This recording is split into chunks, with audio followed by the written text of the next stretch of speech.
Charlie ചാപ്ലിൻ്റെ പേരിൽ നമ്മൾ പലതവണ കേട്ടിട്ടുള്ളൊരു കഥയാണ്. ചാപ്ലിൻ ഒരു ദിവസം ഒരു തമാശ പറഞ്ഞു. ആ തമാശനെ വീണ്ടും വീണ്ടും പറഞ്ഞു. കുറച്ച് കഴിഞ്ഞപ്പോൾ ആൾക്കാർ ഇറിറ്റേറ്റഡായി. ഇപ്പോൾ ചാപ്ലിൻ പറഞ്ഞു ഞാൻ തമാശ പറഞ്ഞാണ്, പക്ഷെ അത് വീണ്ടും വീണ്ടും കേട്ടപ്പോൾ നിങ്ങൾക്ക് ബോറടിച്ചു, നിങ്ങൾ ഇറിറ്റേറ്റഡായി.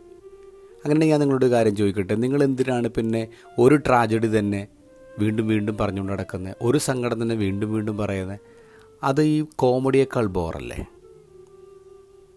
ഇത് ഗോസ്പലിൽ നമ്മൾ കടൽ തീരത്തെ ഒരു കനല കാണുന്നത്. ഈ കനൽ കൂട്ടിയിരിക്കുന്നത് ക്രിസ്തുവാണ്. അതിന് മുന്നിൽ വീണുപോയ കുറച്ച് ശിഷ്യന്മാരുണ്ട്. പ്രധാനപ്പെട്ടത് പത്രോസാണ്.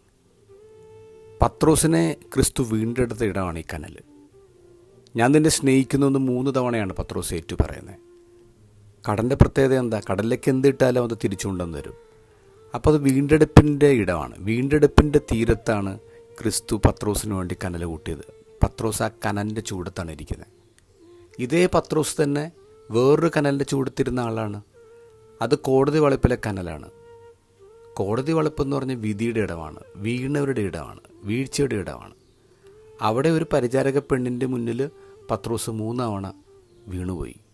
എനിക്ക് ക്രിസ്തുവിനെ അറിയില്ലെന്ന് തള്ളിപ്പറഞ്ഞു. അപ്പോൾ വീണയിടത്ത് കനൽ കൂട്ടിയൊരു മനുഷ്യൻ പിന്നീട് വീണ്ടെടുപ്പിൻ്റെ അടുത്ത് കനൽ കൂട്ടാണ്, തിരിച്ചു വരാണ്. ചോദ്യം ഇതാണ്, നമ്മുടെ ലൈഫിൽ നമ്മൾ എവിടെയാണ് കനൽ കൂട്ടിയിട്ടുള്ളത്? അത് വീണ്ടെടുത്താണോ അല്ലെങ്കിൽ വീണ്ടെടുപ്പിൻ്റെ തീരത്താണോ?